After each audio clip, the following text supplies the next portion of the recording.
Apex bank ಅಕೌಂಟನ್ನು ಹೇಗೆ ಫೋನ್ಪೇಯಲ್ಲಿ link ಮಾಡ್ಕೊಳೋದಂತ ಈ ವಿಡಿಯೋದಲ್ಲಿ ತಿಳಿಸ್ಕೊಡ್ತೀನಿ. ಅದಕ್ಕಿಂತ ಮುಂಚೆ ಈ ವಿಡಿಯೋಗೆ ಒಂದು ಲೈಕ್ ಮಾಡಿ, ಯಾರಾದರೂ ಹೊಸ ನೋಡ್ತಾ ಇದ್ದಾರೆ ಆ್ಯಸ್ ಯೂಶುವಲ್ ಸಬ್ಸ್ಕ್ರೈಬ್ ಮಾಡೋದನ್ನು ಮರಿಬೇಡಿ. ಅಪೆಕ್ಸ್ ಬ್ಯಾಂಕ್ ಅಕೌಂಟನ್ನು ಫೋನ್ಪೇಗೆ ಲಿಂಕ್ ಮಾಡುವ ಮೊದಲು ನಿಮ್ಮ ಒಂದು ಬ್ಯಾಂಕಿನ ATM ಅನ್ನು ಎತ್ತಿಟ್ಕೊಳ್ಳಿ ಫಸ್ಟು.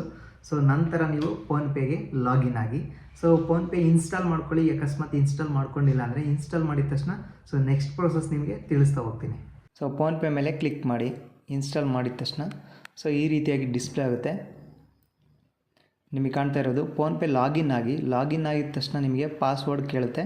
ಪಾಸ್ವರ್ಡನ್ನು ಎಂಟರ್ ಮಾಡಿ. ಇಲ್ಲಿ ನಿಮಗೆ ಕಾಣ್ತಾ ಇರ್ಬೋದು ಈ ರೀತಿಯಾಗಿ ಲಾಗಿನ್ ಆಗುತ್ತೆ. ಈಗ ನೀವು ಅಪೆಕ್ಸ್ ಬ್ಯಾಂಕಿನ ಅಕೌಂಟನ್ನು ಹೇಗೆ ಲಿಂಕ್ ಮಾಡೋದಂತ ತಿಳಿಸ್ಕೊಡ್ತೀನಿ. ನಿಮಗೆ ಕಾಣ್ತಾ ಇರ್ಬೋದು. ಇಲ್ಲಿ ಕಾಣ್ತಾ ಇದೆಯಾ, to mobile number, to bank and self account, receive money, next check balance ಅಂತ ಇದೆ. ಜಸ್ಟ್ ನೀವು ಚೆಕ್ ಬ್ಯಾಲೆನ್ಸ್ ಮೇಲೆ ಕ್ಲಿಕ್ ಮಾಡಿ. ಈ ರೀತಿಯಾಗಿ ಕ್ಲಿಕ್ ಮಾಡಿದ ತಕ್ಷಣ ಈ ರೀತಿಯಾಗಿ ಡಿಸ್ಪ್ಲೇ ಆಗುತ್ತೆ.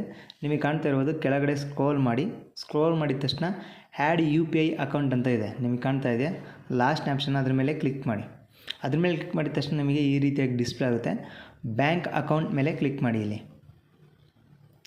ಬ್ಯಾಂಕ್ ಅಕೌಂಟ್ ಮೇಲೆ ಕ್ಲಿಕ್ ಮಾಡಿದ ತಕ್ಷಣ ಈ ರೀತಿಯಾಗಿ ಡಿಸ್ಪ್ಲೇ ಆಗುತ್ತೆ.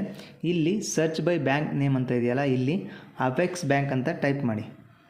ನಿಮಗೆ ಕಾಣ್ತಾ ಇರ್ಬೋದು ಕರ್ನಾಟಕ ಕೋಆಪರೇಟಿವ್ ಅಪೆಕ್ಸ್ ಬ್ಯಾಂಕ್ ಮೇಲೆ ಕ್ಲಿಕ್ ಮಾಡ್ತಾ ಇದ್ದೀನಿ. ಜಸ್ಟ್ ಆ್ಯಡೆಡ್ ಅಕೌಂಟ್ ಅಂತ ಬಂತು. ನಿಮಗೆ ಕಾಣ್ತಾ ಇರ್ಬೋದು ಈ ರೀತಿಯಾಗಿ ಡಿಸ್ಪ್ಲೇ ಆಗುತ್ತೆ. ಈಗ ನೀವೇನು ಮಾಡಬೇಕು ಅಂದರೆ ಕಂಪ್ಲೀಟಾಗಿ ಲಿಂಕ್ ಆಗಬೇಕಂದ್ರೆ ಇಲ್ಲಿ UPI pin is not set for this account ಅಂತ ಇದೆ. ಜಸ್ಟ್ ಸೆಟ್ ಪಿನ್ ಮೇಲೆ ಕ್ಲಿಕ್ ಮಾಡಿ. 6 digit of your card number ಅಂತ ಇದೆ. ಅಂದರೆ ಲಾಸ್ಟ್ ನಿಮ್ಮ ಕಾರ್ಡ್ ಮೇಲೆ ಇರುವಂತಹ ಲಾಸ್ಟ್ 6 ಡಿಜಿಟ್ ನಂಬರನ್ನು ಎಂಟರ್ ಮಾಡಿ. ಇಲ್ಲಿ ನಿಮಗೆ ಕಾಣ್ತಾ ಇರ್ಬೋದು ಲಾಸ್ಟ್ 6 ಡಿಜಿಟ್ ನಂಬರ್ ಎಂಟರ್ ಮಾಡಿದ್ದೀನಿ. ನೆಕ್ಸ್ಟ್ ಎಕ್ಸ್ಪೈರಿ ಡೇಟ್ ಅಂತ ಇದೆ. ಇಲ್ಲಿ ನಿಮ್ಮ ಕಾರ್ಡ್ ಮೇಲೆ ಇರುವಂತಹ ಅಂದರೆ ATM ಕಾರ್ಡ್ ಮೇಲೆ ಇರುವಂತಹ ವ್ಯಾಲಿಡಿಟಿ ಅಂತ ಇದೆಯಲ್ಲ, ಅಲ್ಲಿ ಲಾಸ್ಟ್ ಎಕ್ಸ್ಪೈರಿ ಡೇಟ್ ಇರುತ್ತೆ. ಜಸ್ಟ್ ಆ ಎಕ್ಸ್ಪೈರಿ ಡೇಟನ್ನು ಎಂಟರ್ ಮಾಡಿ.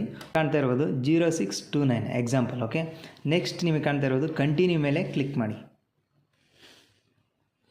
ನಿಮಗೆ ಕಾಣ್ತಾ ಇರೋದು ಕಂಟಿನ್ಯೂ ಮೇಲೆ ಕ್ಲಿಕ್ ಮಾಡಿದ ತಕ್ಷಣ ಎಂಟರ್ 6 ಡಿಜಿಟ್ OTP ಅಂತ ಇದೆ.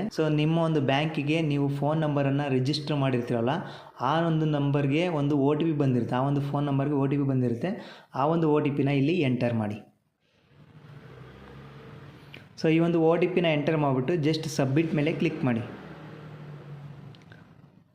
ಮತ್ತು ಸೆಟ್ 6 ಡಿಜಿಟ್ UPI ಪಿನ್ ಅಂತ ಇದೆ. ಅಂದರೆ ನೀವು ಫೋನ್ಪೇಗೆ ನಿಮ್ಮ ಪಾಸ್ವರ್ಡನ್ನು ಎಂಟರ್ ಮಾಡ್ಕೊಳ್ಳಿ. ಅಂದರೆ ಈಸಿಯಾಗಿ ಇರುವಂತಹ ನಂಬರು ಅಥವಾ ನಿಮಗೆ ಸೆಟ್ ಮಾಡೋಕ್ಕಾಗಿರುವಂತಹ ಒಂದು ಪಿನ್ನನ್ನು ಎಂಟರ್ ಮಾಡಿ ಇಲ್ಲಿ. ಓಕೆನಾ, ಯಾವುದಾದ್ರು ಒಂದು ಪಿನ್ 6 ಡಿಜಿಟ್ ಪಿನ್, ನಿಮ್ಮ ಫೋನ್ ನಂಬರ್ ಆಗಿರ್ಬೋದು, last digit Aadhaar card number ಆಗಿರ್ಬೋದು, ಯಾವುದಾದ್ರು ಒಂದು ಪಿನ್ನನ್ನು ಎಂಟರ್ ಮಾಡಿ ಸೆಕ್ಯೂರಿಟಿ. ಓಕೆ, ಸಬ್ಮಿಟ್ ಮೇಲೆ ಕ್ಲಿಕ್ ಮಾಡಿ. ಮತ್ತೆ ನೀವು ಅದೇ ಪಿನ್ ಅಂದರೆ ನೀವು ಸ್ಟಾರ್ಟಿಂಗ್ ಎಂಟರ್ ಮಾಡಿರಲ್ಲ ಅದೇ ಪಿನ್ನನ್ನು ಇಲ್ಲಿ ಮತ್ತೆ ಎಂಟರ್ ಮಾಡಿ. ಜಸ್ಟ್ ಸಬ್ಮಿಟ್ ಮೇಲೆ ಕ್ಲಿಕ್ ಮಾಡಿ. ನಿಮಗೆ ಕಾಣ್ತಾ ಇರೋದು UPI ಪಿನ್ ಜನರೇಟೆಡ್ ಸಕ್ಸಸ್ಫುಲಿ ಅಂತ ಬಂತು. ಈಗ ನಿಮಗೆ ಕಾಣ್ತಾ ಇರ್ಬೋದು ಅಪೆಕ್ಸ್ ಬ್ಯಾಂಕ್ ಲಿಂಕ್ ಆಯಿತು ಈಗ. ಓಕೆ, ನೀವು ಕಾಣ್ತಾ ಇರ್ಬೋದು ಕರ್ನಾಟಕ ಕೋಆಪರೇಟಿವ್ ಅಪೆಕ್ಸ್ ಬ್ಯಾಂಕ್. ಈ ರೀತಿಯಾಗಿ ನಿಮ್ಮ ಒಂದು ಬ್ಯಾಂಕ್ ಅಕೌಂಟ್ನ ಲಿಂಕ್ ಮಾಡ್ಕೋಬೋದು. ನೋಡಿ ಈಗ ಎಷ್ಟು ಅಮೌಂಟ್ ಇದೆ ಅಂತ ಕೂಡ ತೋರಿಸ್ತಾ ಇದೆ. ಈ ಒಂದು ವಿಡಿಯೋ ನಿಮಗೆ ಹೆಲ್ಪ್ಫುಲ್ ಆಗಿದೆ ಅಂತ ಅಂದ್ಕೊತೀನಿ. ಹೆಲ್ಪ್ಫುಲ್ ಆಗಿದ್ರೆ ಒಂದು ಲೈಕ್ ಮಾಡಿ, ಯಾರಾದರೂ ಹೊಸ್ತಾ ನೋಡ್ತಾ ಇದ್ದರೆ ಸಬ್ಸ್ಕ್ರೈಬ್ ಮಾಡೋದನ್ನು ಮರಿಬೇಡಿ. ಮತ್ತೊಂದು ವಿಡಿಯೋದಲ್ಲಿ ಮತ್ತೊಮ್ಮೆ ಸಿಗೋಣ.